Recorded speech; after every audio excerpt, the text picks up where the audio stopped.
आइए मिलके उस गीत को गाएंगे जो आप सभी को बहुत पसंद है। ओ मैंने पहले से कह दई मसीह मरियम को जायो रे।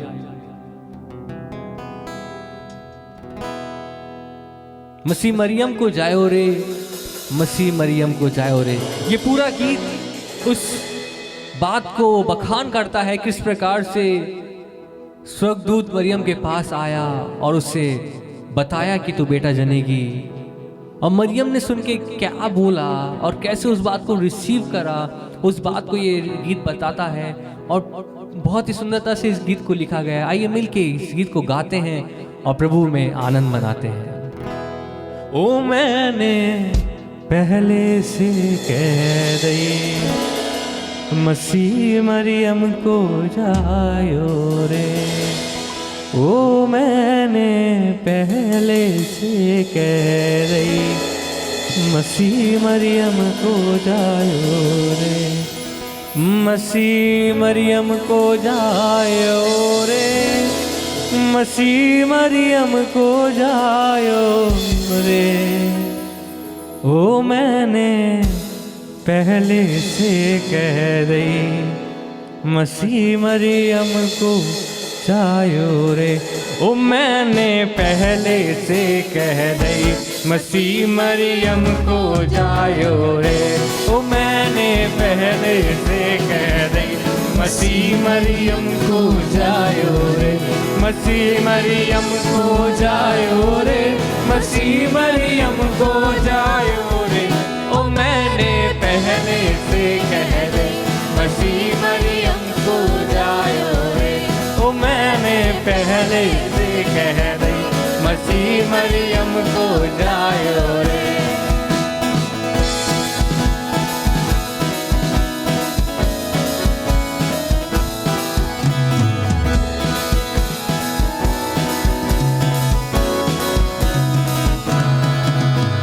स्वर्ग लोक से आया फरिश्ता डिंग मरियम के रे। स्वर्ग लोक से आया फरिश्ता डिंग मरियम के रे। स्वर्ग लोक से आया फरिश्ता डिंग मरियम के। हाँ स्वर्ग लोक से आया फरिश्ता डिंग मरियम के। हो मरियम से वो यूं कि बोला तेरे बेटा होगा रे। ओ मैंने पहले से कह रही मसीह मरियम को जायो रे। ओ मैंने पहले से कह रही मसीह मरियम को जायो रे, मसीह मरियम को जायो रे, मसीह मरियम को जायो रे। ओ मैंने पहले से कह रही मसीह मरियम को जायो रे। ओ मैंने पहले से कह रही मसीह मरियम को जायो रे।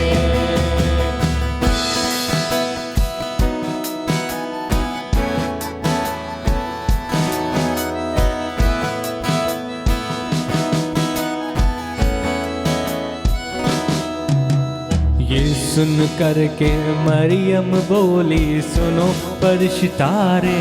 हाँ ये सुन करके मरियम बोली सुनो फरिश्ता रे। ओ बिया हुआ ना अब तक मेरे कैसे होगा रे। ओ मैंने पहले से कह रही मसीह मरियम को जायो। ओ मैंने पहले से कह रही मसीह मरियम को जायो रे, मसीह मरियम को जायो रे, मसीह मरियम को जायो रे। ओ मैंने पहले से कह दी मसीह मरियम को जायो रे। ओ मैंने पहले से कह दी मसीह मरियम को जायो रे।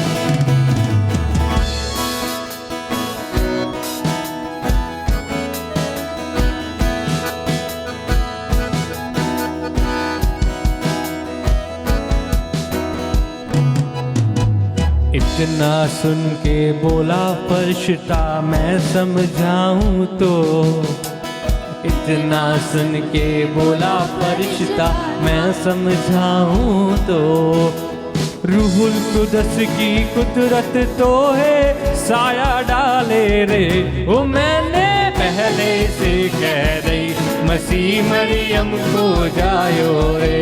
वो मैंने पहले से कह रही मसीह मरियम को जायो रे। मसीह मरियम को जायो रे।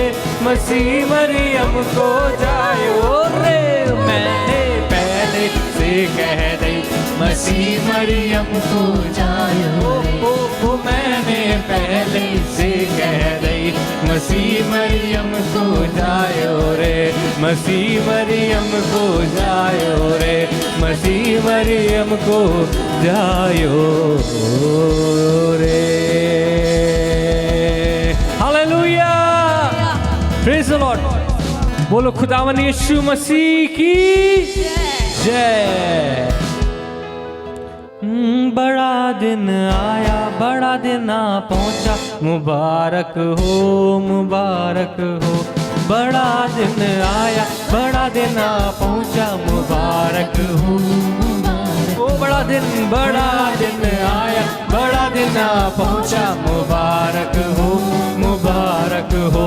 बड़ा दिन आया, बड़ा दिन आ पहुंचा, मुबारक हो, मुबारक हो। मुबारक ले लो अंकल, मुबारक ले लो आंटी, मुबारक हो, मुबारक हो। मुबारक ले लो अंकल, मुबारक ले लो आंटी, मुबारक हो, मुबारक हो। बड़ा दिन आया, बड़ा दिन आ पहुंचा, मुबारक हो, मुबारक हो। बड़ा दिन आया, बड़ा दिन आ पहुंचा, मुबारक हो, मुबारक हो। मुबारक ले लो भैया, मुबारक ले लो दीदी, मुबारक हो, मुबारक हो। मुबारक ले लो भैया, मुबारक ले लो दीदी, मुबारक हो, मुबारक हो। बड़ा दिन आया, बड़ा दिन आ पहुंचा, मुबारक हो, मुबारक हो। बड़ा दिन आया, बड़ा दिन आ पहुंचा, मुबारक हो, मुबारक हो। मुबारक ले लो भैया, मुबारक ले लो भाभी, मुबारक हो, मुबारक हो। मुबारक ले लो भैया, मुबारक ले लो भाभी, मुबारक हो, मुबारक हो। बड़ा दिन आया, बड़ा दिन आ पहुंचा, मुबारक हो, मुबारक हो। बड़ा दिन आया, बड़ा दिन आ पहुंचा, मुबारक हो, मुबारक हो। बड़ा दिन आया, मुबारक पहुंचा, मुबारक हो, मुबारक हो। मुबारक ले लो दादा, मुबारक ले लो दादी, मुबारक हो, मुबारक हो। मुबारक ले लो दादा, मुबारक ले लो दादी, मुबारक हो, मुबारक हो। बड़ा दिन आया, बड़ा दिन आ पहुंचा, मुबारक हो, मुबारक हो। बड़ा दिन आया, बड़ा दिन आ पहुंचा, मुबारक हो, मुबारक ले लो नाना, मुबारक ले लो नानी, मुबारक हो, मुबारक हो। मुबारक ले लो नाना, मुबारक ले लो नानी, मुबारक हो, मुबारक हो। बड़ा दिन आया, बड़ा दिन आ पहुंचा, मुबारक हो, मुबारक हो। बड़ा दिन आया, बड़ा दिन आ पहुंचा, मुबारक हो, मुबारक हो। मुबारक ले लो चाचा, मुबारक ले लो चाची, मुबारक हो, मुबारक हो। मुबारक ले लो चाचा, मुबारक ले लो चाची, मुबारक हो। बड़ा दिन आया, बड़ा दिन आया, बड़ा दिन आ पहुंचा, मुबारक हो, मुबारक हो। बड़ा दिन आया, बड़ा दिन आ पहुंचा, मुबारक हो, मुबारक हो, मुबारक हो, मुबारक हो, मुबारक हो, मुबारक हो, मुबारक हो, मुबारक हो। आप सभी को प्रभु यीशु मसीह के जन्म दिवस की बहुत सारी शुभकामनाएं।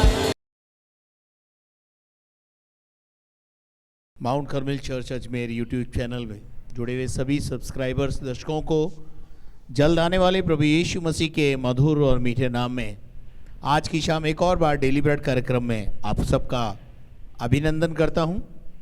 लगातार हम परमेश्वर के वचन को डेली ब्रेड के माध्यम से सुन रहे हैं और सीख रहे हैं, और एक अच्छी आराधना अभी आपने परमेश्वर के वचन से सुनी, प्रभु के दास पास्टर एनोस और उनकी टीम से सुनी और करी है, उसके लिए प्रभु को धन्यवाद।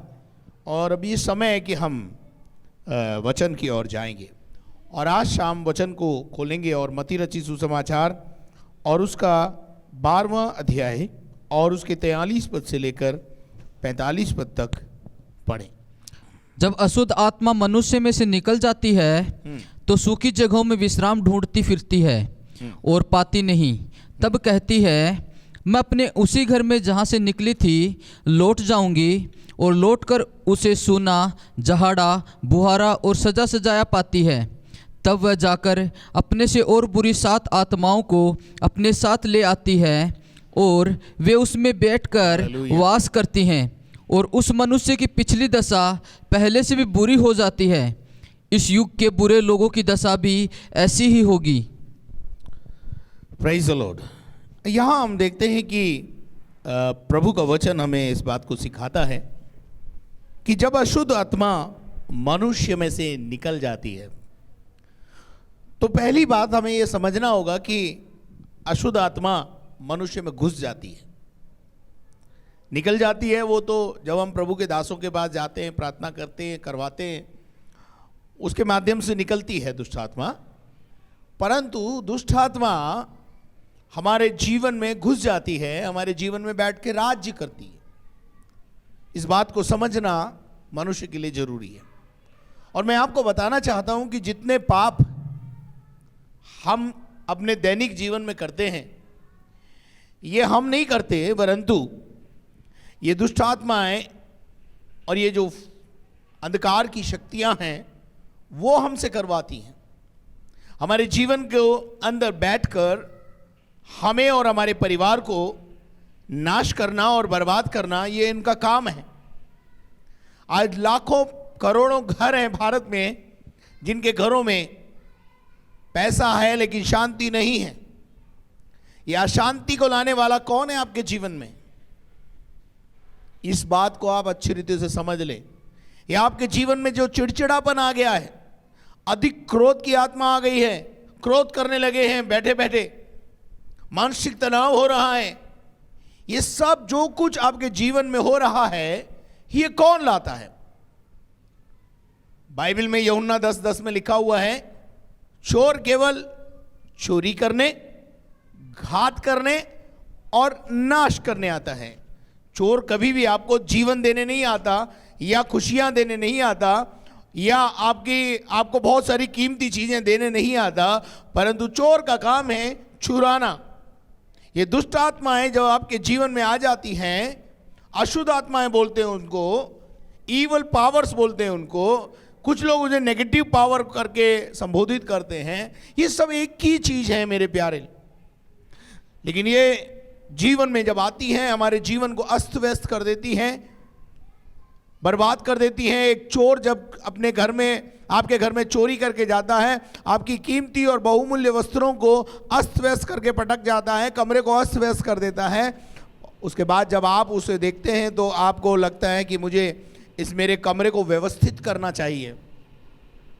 तो जब मालिक आता है तो व्यवस्थित करता है।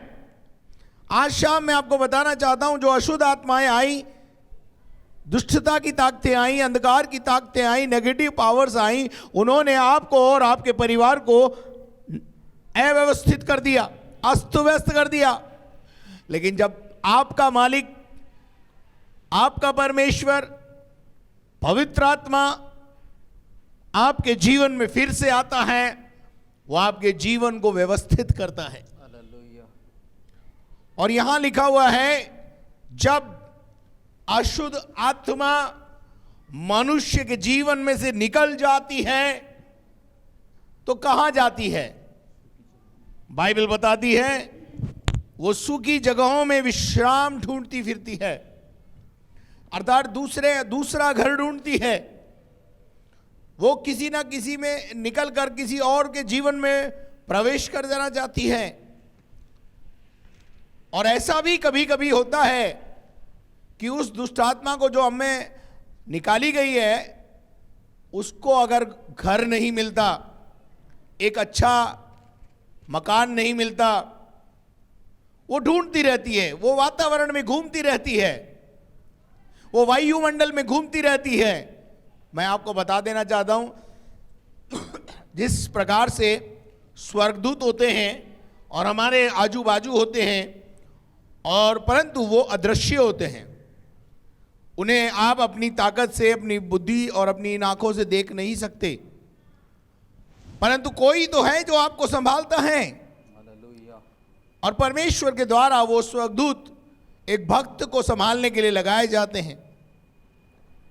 और अब देखते हैं कि उसी प्रकार से ये जो दुष्टात्मा है ये भी अदृश्य होती है, ये दिखाई नहीं देती और हमारे वातावरण में आजू बाजू घूमती रहती हैं, हमारे घर को, हमारे जीवन को बर्बाद करने के लिए हमेशा घर ढूंढती रहती हैं।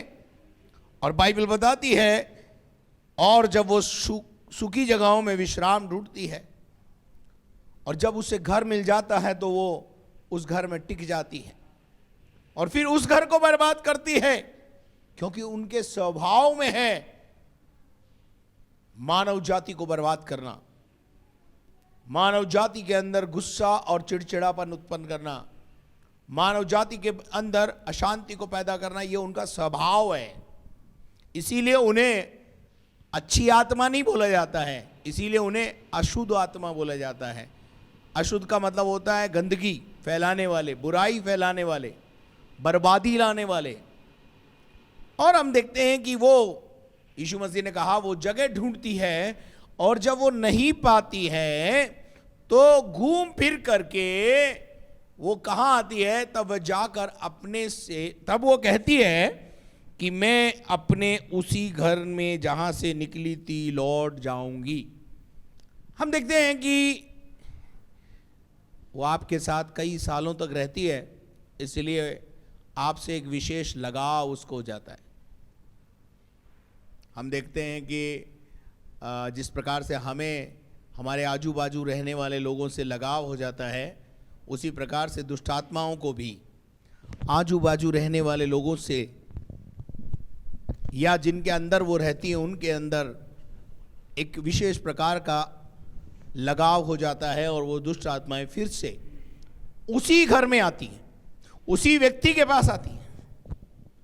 और जब उनकी सुरक्षा के लिए स्वर्गदूतों को नहीं पाती, कोई रुकावट को नहीं पाती और उसका जीवन प्रभु में नहीं पाती, प्रभु की सामर्थ्य से सजे हुए नहीं पाती, इन वचनों से सजा हुआ नहीं पाती, परंतु काई से सजा हुआ पाती है, दुष्टता के खमीर से। वैसा ही जीवन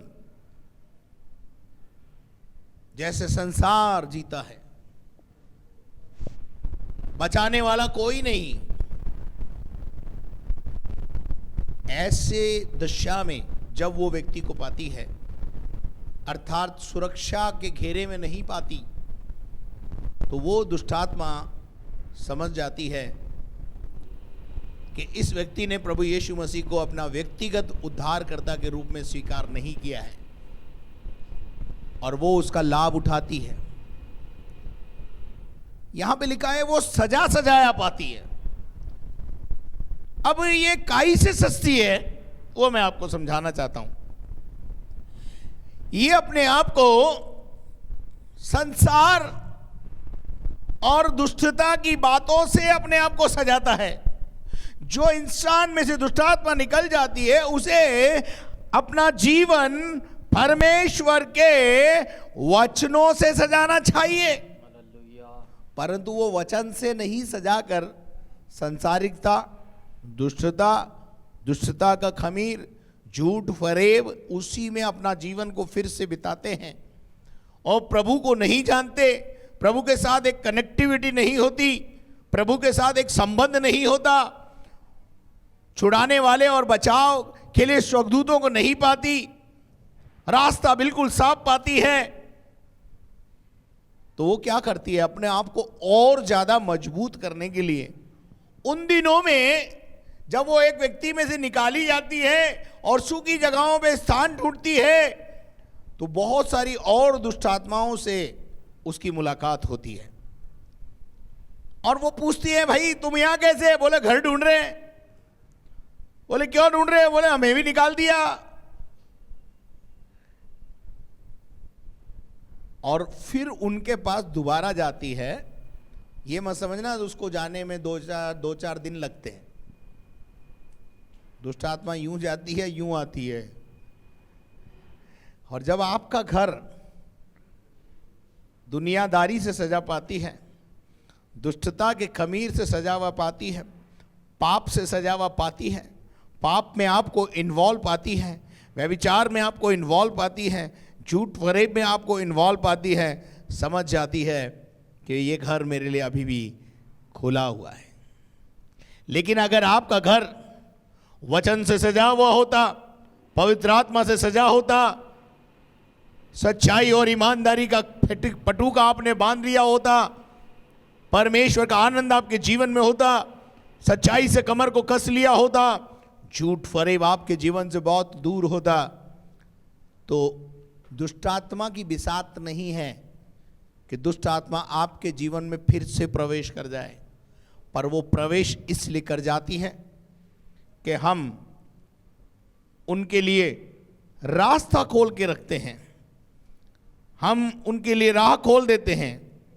मैं आपको बताना चाहता हूं, जब एक व्यक्ति में से दुष्ट आत्मा निकाली जाती है और वो प्रभु के अंदर नहीं पाया जाता, प्रभु के साथ अपना संबंध नहीं रखता, तो मैं आपको बता देना चाहता हूं कि वो दुष्ट आत्मा के लिए रास्ता खोलता है, उसे आमंत्रित कर देता है अनजाने में। अगर यूं कहूं तो कोई अतिशयोक्ति नहीं होगी कि वो दुष्ट आत्माओं को दोबारा अपने जीवन में आने के लिए निमंत्रण दे देता है।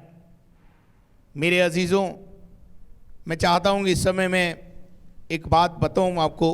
नहूम की किताब और उसका 3 अध्याय और उसका 13 पद और 13 पद को पढ़े।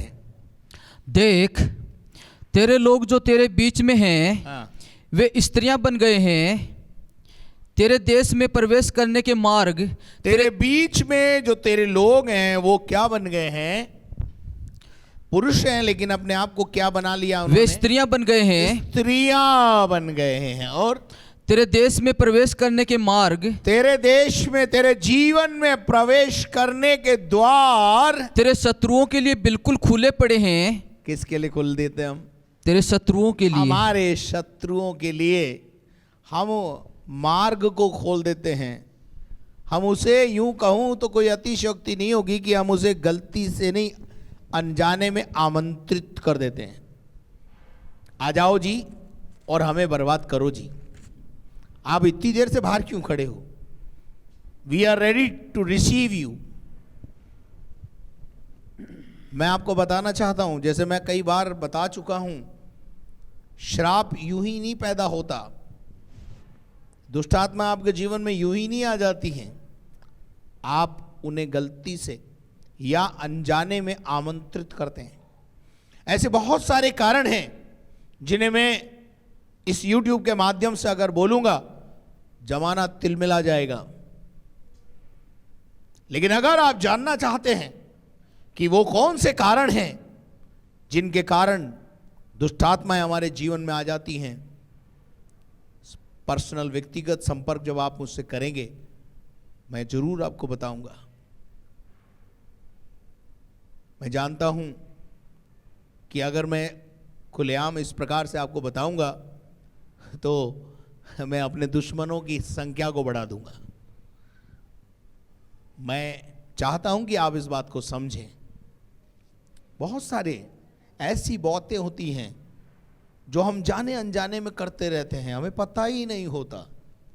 अज्ञानता के कारण दुष्ट आत्माएं हमारे जीवन पे आ जाती हैं। अब देखते हैं, अक्सर एक बात होती है, मैं आपको बताना चाहता हूं कि जब दुष्ट आत्माओं को निकाला जाता है और उनसे पूछा जाता है कि आप क्यों आए, तो दुष्ट आत्मा अक्सर ऐसा बोलती है, मैं इसके पास नहीं गई, ये मेरे पास आया था। अच्छा भाई, कहाँ से क्या हुआ, कहाँ से आया तू?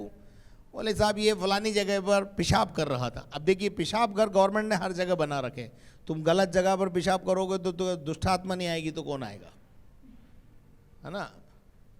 अब हमारे मोदी सरकार जो है वो स्वच्छता अभियान में लगी हुई है, घर घर शौचालय बनाने में लगी हुई है, और आप कहीं भी खड़े होकर के वो काम जो करना नहीं चाहिए वो कर लेते हैं।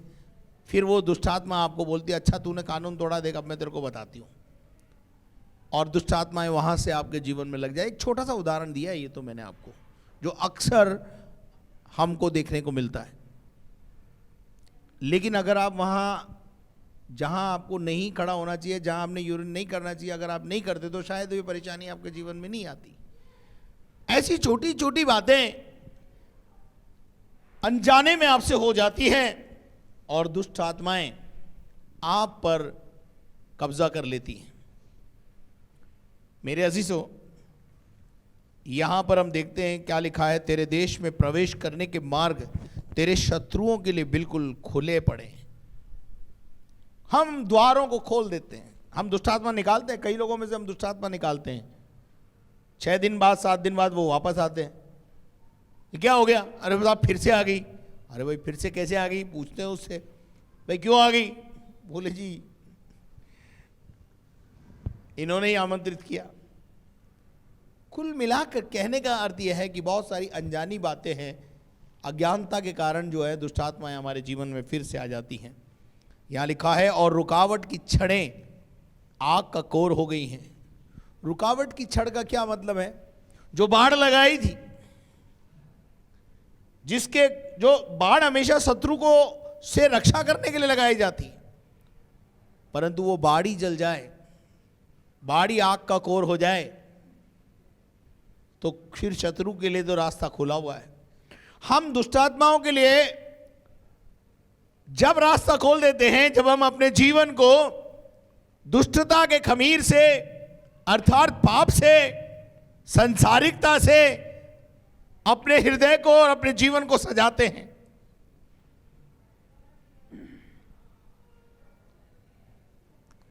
मेरे अजीजों, मैं आपको बताना चाहता हूं, बहुत सारे लोग अज्ञानता के कारण पाप में फंस जाते हैं, अज्ञानता के कारण दुष्टात्मा के वश में चले जाते हैं। आपने दुष्टात्मा का कुछ बिगाड़ा नहीं है, परंतु फिर भी वो आपको परेशान करने के लिए, आपको बर्बाद करने के लिए, आपको आपके जीवन को नाश करने के लिए आ जाती है। और जब हम उसे निकाल देते हैं तो आप फिर अपने आप को प्रभु के हाथ में नहीं देते और संसार और सांसारिक बातों में लगे रहते हैं, गुस्सा करते हैं, क्रोध करते हैं, विरोध करते हैं, विधर्म करते हैं, बुराइयां करते फिरते हैं, व्यभिचार करते फिरते हैं, पाप में जीवन व्यतीत करते हैं। इस कारण दुष्टात्माएं आपको अपने लिए सजा सजाया पाकर आपके जीवन में प्रवेश कर जाती है। अब आशा करता हूं आपको आज समझ में आया होगा। तो दुष्टात्माएं जब निकलती हैं तो वो व्यक्ति अपने आप को प्रभु से, प्रभु के वचन से सुसज्जित करे। हालेलुया। अगर आपने अपने आप को सुसज्जित कर लिया होता वचन से, तो दुष्टात्मा दूर से देखकर भाग जाती, क्योंकि आपको तो आगे पीछे स्वर्गदूत घेरे हुए थे, लेकिन वहाँ वो बचाने वाले स्वर्गदूत उनको नजर नहीं आते, और स्वर्गदूत उनको बचाते हैं जो प्रभु के घेरे में रहते हैं, प्रभु के साथ चलते हैं। उनके चारों तरफ स्वर्गदूतों का बाड़ा होता है, और जिनके घर के आजू बाजू या जीवन के आजू बाजू स्वर्गदूतों का बाड़ा हो, दुष्टात्मा उसमें कैसे प्रवेश करेगी? इसलिए कि स्वर्गदूतों का बाड़ा हट गया है, सुरक्षा का घेरा हट गया है, बाढ़ जो लगाई थी परमेश्वर की ओर से वो आग का कोर हो गई है। आपने परमेश्वर को छोड़ दिया है, आप परमेश्वर से लाखों कोसों दूर हो चुके हैं। अब वचन से आपका कोई संबंध नहीं है, आपका प्रार्थना से कोई संबंध नहीं है। ठीक होने के बाद आप प्रभु को भूल जाते हैं। मेरे पास सैकड़ों उदाहरण हैं ऐसे, जो प्रभु के पास, प्रभु के दरबार में इसलिए लाए गए कि दुष्टात्माएं थी, उन्हें 4 लोग उठा के लेकर आए, लेकिन आज वो खुद अपने पांवों पे चल रहे हैं, लेकिन संसार में चल रहे हैं।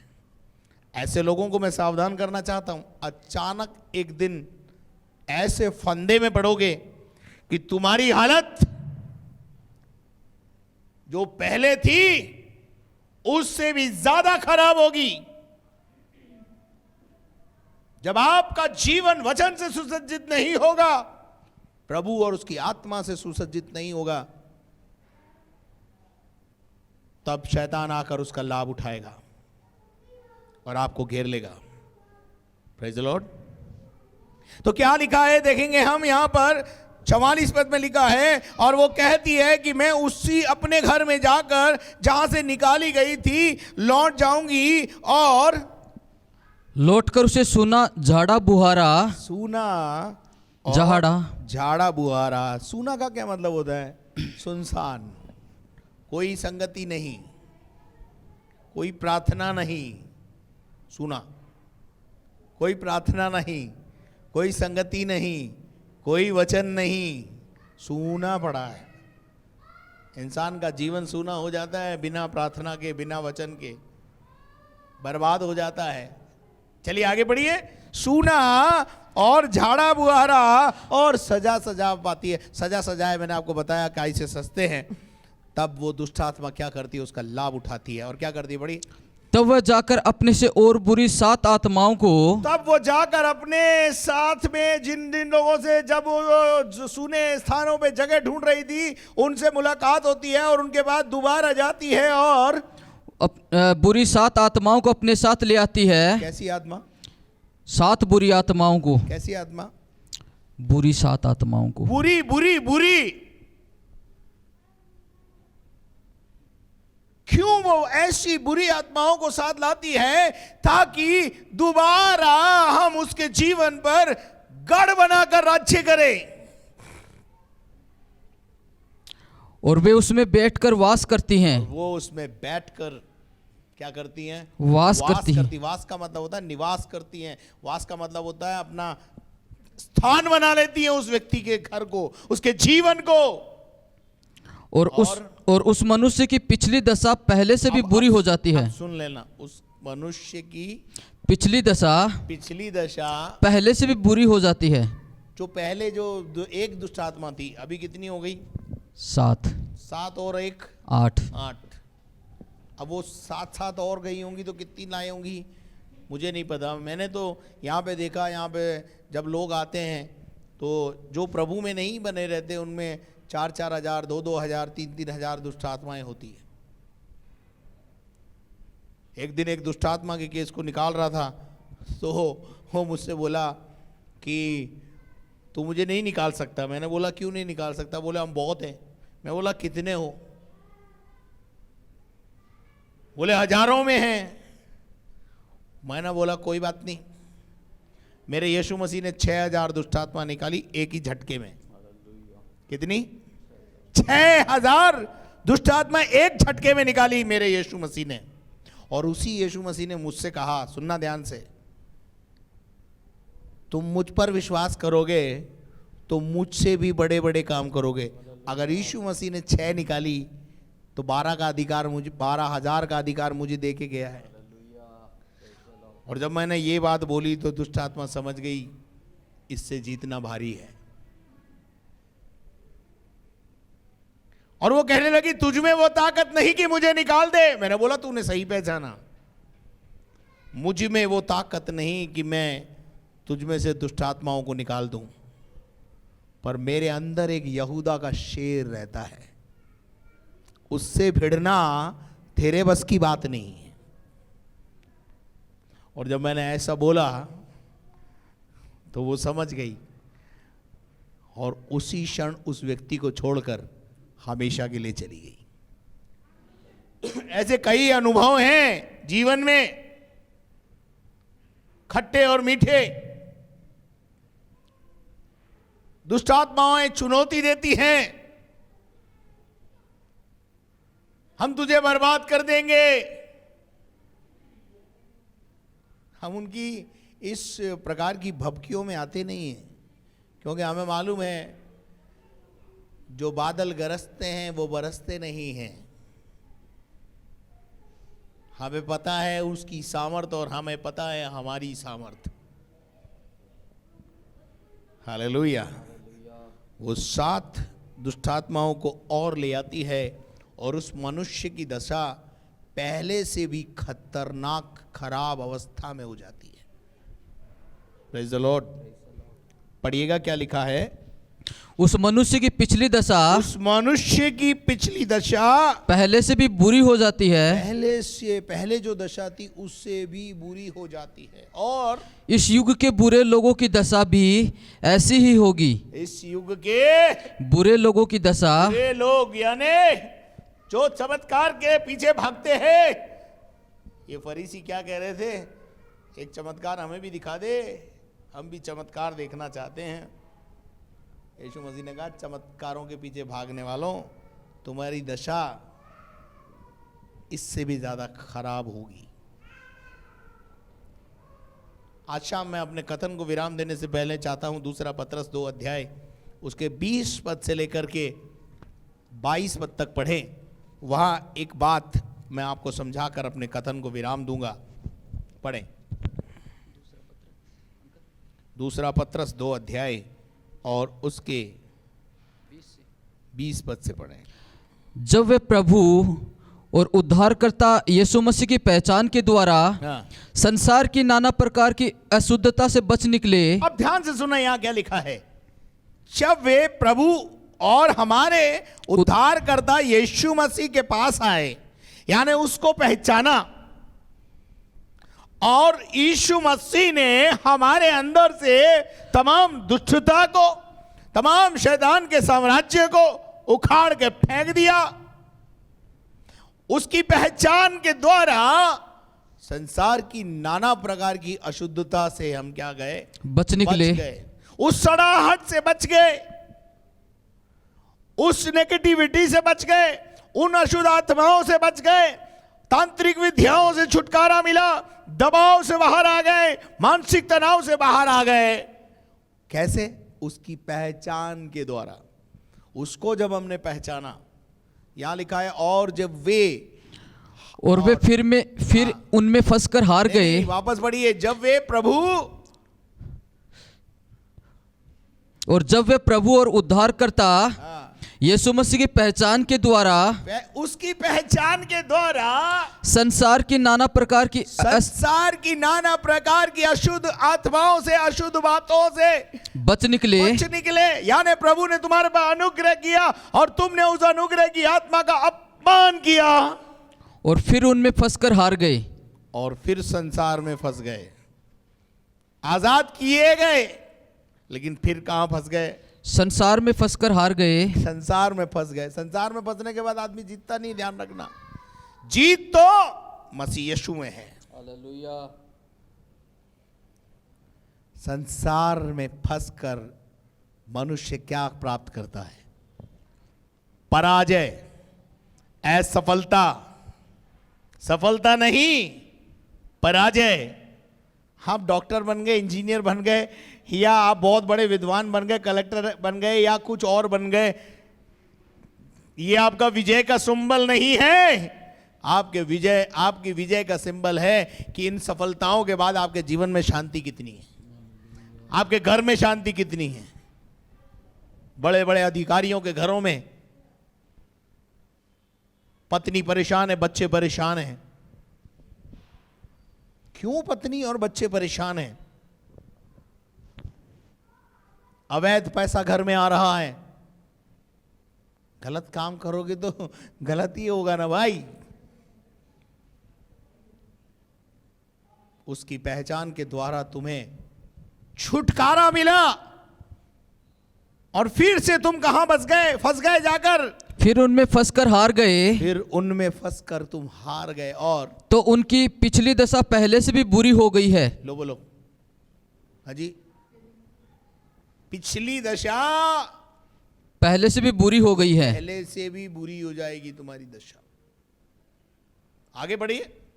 क्योंकि धर्म के मार्ग का न जानना ही अच्छा होता तुम यीशु के पास नहीं आते, उनके लिए अच्छा होता तुम छुटकारे के लिए किसी बाबा के पास ही होते, तांत्रिकों के पास ही होते, वहीं लुटते रहते, बर्बाद होते रहते। लेकिन यहाँ मुफ्त में छुटकारा मिला ना, इसलिए तुमने उसकी वैल्यू नहीं समझी। 1 लाख का ताबीज बनाते तो बड़ा प्यार से उसको ध्यान से रखते, क्योंकि 1 लाख रुपया उस पर खर्च हुआ ना। यहाँ हम मुफ्त में इंजील देते हैं, उस इंजील की कोई वैल्यू आपके लाइफ में नहीं है, क्योंकि वो मुफ्त मिली है ना। अगर उसी के लिए आपने 2000 रुपये खर्च किए होते, आपको ये कह के दिया जाता है कि 2000 रुपये दो तो इस किताब को लेके जाओ और इस किताब को के द्वारा ही छुटकारा मिलेगा, तो आप उस किताब की वैल्यू समझते हैं। जो चीज़ मुफ्त में मिलती है उसकी लोग वैल्यू नहीं समझते हैं। और क्या लिखा है? क्योंकि धर्म के मार्ग का न जानना ही अच्छा होता तुम प्रभु के पास नहीं आते, लेकिन अब आ गए तो क्या करना है? उनके लिए इससे भला होता, इससे भला होता कि उसे जानकर उस पवित्र आज्ञा से फिर जाते। उस आज्ञा से क्या कर जाते हैं लोग? फिर जाते हैं। और जो उन्हें सौंपी गई थी, जो उन्हें सौंपी गई थी। जब प्रभु के दास के पास आते हैं, जब आप कलीसिया में आते हैं, प्रभु के आज्ञाएं आपको बताई जाती हैं। प्रभु कहता है ये मत करना, प्रभु कहता है फिर से ये काम मत करना, उस व्यभिचारिणी औरत से बोला फिर से व्यभिचार मत करना। मेरे अजीजों, जब जिस आज्ञा मिलती है वो आज्ञा तुम क्या करते हो? इग्नोर करते, भूल जाते हो उस आज्ञा को। मेरे अजीजों, खटाई खाने के लिए मना करें वैद्य और डॉक्टर, और आप उसी दिन उसी समय में खटाई खाएं इलाज के दौरान, तो चंगे हो जाओगे या पूरे सूज जाओगे? बीमारी बढ़ेगी या घटेगी? जब हम दुष्टात्माओं से लड़ते हैं और दुष्टात्माओं को निकालते हैं और निकाले हुए व्यक्ति को कुछ आज्ञाएं देते हैं, बेटा ऐसा नहीं करना, बेटा ऐसा नहीं करना, अब ऐसा नहीं करना, है ना, तो हम उस बात का ध्यान नहीं रखते और फिर से वही काम करने लगते हैं जिनको मना किया गया था। तब क्या होता है? पढ़ो। उन पर यह कहावत ठीक बैठती है, उनके ऊपर ये कहावत ठीक बैठती है कि कुत्ता अपनी छांट की ओर, ये कुत्ता अपनी छांट की, कुत्ता अपनी कै को खाता है। कै का मतलब उल्टी। कुत्ता पहले खाता है, फिर उल्टी करता है, फिर उसी उल्टी को चाट लेता है। ऐसे ही लोग हैं, ऐसे वो लोग हैं जो चंगाई और छुटकारा पाके प्रभु से ना शुक्रगुजारी में चले जाते हैं, अनाज्ञाकारिता में चले जाते हैं, वापस से संसार में चले जाते हैं, संसार को प्रिय जान लेते हैं, संसारिकता उनके जीवन में फिर से आगे बढ़ जाती है। ऐसे लोगों को मैं कहना चाहता हूं, बी केयरफुल, सावधान हो जाओ, नहीं तो तुम्हारी दशा पहले की दशा से भी ज्यादा खराब होगी।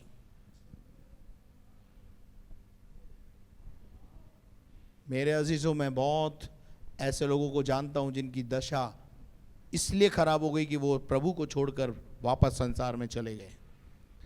कभी कभी क्या होता है, वचन में लिखा है कि किसी किसी बात में प्रभु देरी से न्याय करता है या देरी होती है उसमें, इसलिए आदमी को बुरा काम करने में मजा आता है। लेकिन एक बात ध्यान रखना, बचोगे नहीं। खुदा जितना आपको दिया है उसका हिसाब किताब बराबर एक दिन ले लेगा। तुमसे नहीं लेगा, तुम्हारी औलाद से लेगा। You can't deceive God. आप खुदा को धोखा नहीं दे सकते हो। एक दिन तुम्हारी गलतियों का खामियाजा तुम्हारे पोता पोती भुगतेंगे। याद रखना मेरी इस बात को। तुम्हारी दशा जैसे कुत्ता अपनी छांट को और धोई हुई सुअरनी, नहलाई हुई सुअरनी कीचड़ में लौटने के लिए फिर चली जाती है। मेरे अजीजों, ऐसी दशा होगी, मत समझना कि बच जाएंगे। परमेश्वर इस वचन के द्वारा आपको आशीष दे, समझ दे, बुद्धि दे, ज्ञान दे कि जब दुष्टात्माएं मेरे जीवन में थी तो उनका साम्राज्य मेरे जीवन में था, और अब वो निकल गई हैं, तो मैं अपने हृदय को, अपने जीवन को वचन से प्रार्थना से, संगति से सजा के रखूं, ताकि चारों ओर स्वर्गदूतों का बाड़ा लगा रहे, और जब वो दुष्टात्माएं वापस मेरे घर में, मेरे जीवन में प्रवेश करने के लिए आए तो वो प्रवेश ना करने पाए, उनको द्वार खुला ना मिले। आइए आज शाम के समय में जितने लोगों ने आज वचन को सुना है, यदि आप गुस्सा करते हैं, संसारिकता आपके जीवन में पाई जाती है, संसार से अपने हृदय को सजाया है, तो आइए आज शाम को अपने हृदय को वचन से समझाएं, सजाएं, वचन को अपने जीवन में काम करने दें, सुसज्जित करें अपने आप को और वचन से करें। आइए प्रार्थना करें। प्यारे परमेश्वर, हम आपको धन्यवाद करते हैं सुंदर समय के लिए। तूने दिन भर संभाला, जय के उत्सव में लेके चला, शाम के समय में इस डेली ब्रेड कार्यक्रम में प्रभु भाग लेने के लिए मौका दिया, आपका वचन लोगों तक पहुंचाया गया। Bless each and every one O Lord. इस कोरोना महामारी से हमें आज़ाद कर कलीसियाएं जल्द से खुलने पाएं, और विशेष तौर से प्रार्थना करता हूं आज जिनके जन्मदिन है और जिनके आज प्रभु जी एनिवर्सरी हैं, उन सभी को आशीषित कर, सबके साथ वो सहायता कर। सारा आदर, मान, सम्मान, गौरव तुझे देते हुए प्रार्थना को आपके पुत्र यीशु मसीह के नाम से मांगता हूँ, आमीन। और अब हमारे खुदावंद यीशु मसीह का फजल, खुदा बाप की मोहब्बत, पाक रूह की रिफाकत और शराकत अब से लेकर हमेशा तक हमेशा सबके साथ होती रहे। हम सब बोले आमीन। May God bless you. परमेश्वर आप सबको आशीष दे। यदि आपने हमारे चैनल को सब्सक्राइब नहीं किया तो जल्दी से सब्सक्राइब करें। बहुत सारे लोग केवल लिंक भेजने पर ही उसे चालू करते हैं, कृपया उसे सब्सक्राइब कर लें ताकि बेल आइकॉन को दबाएं और नोटिफिकेशन आपके पास आते रहेंगे। कब कब हमारे कार्यक्रम हो रहे हैं आपको सूचना मिलती रहेगी। कृपया शेयर करें, लाइक करें और अपने प्रार्थना के निवेदन हमारे प्रेयर टावर के नंबर स्क्रीन पर हैं उन पर दें। और यदि आप इस सेवकाई में हिस्सेदार बनना चाहते हैं, हमारे लिए प्रार्थना करें, और आर्थिक तौर से सहयोग करने के लिए बैंक डिटेल आपके स्क्रीन पर है। Thank you very much. कल शाम 6 बजे फिर आपके साथ मुलाकात करेंगे। तब तक के लिए घर में रहें, सुरक्षित रहें।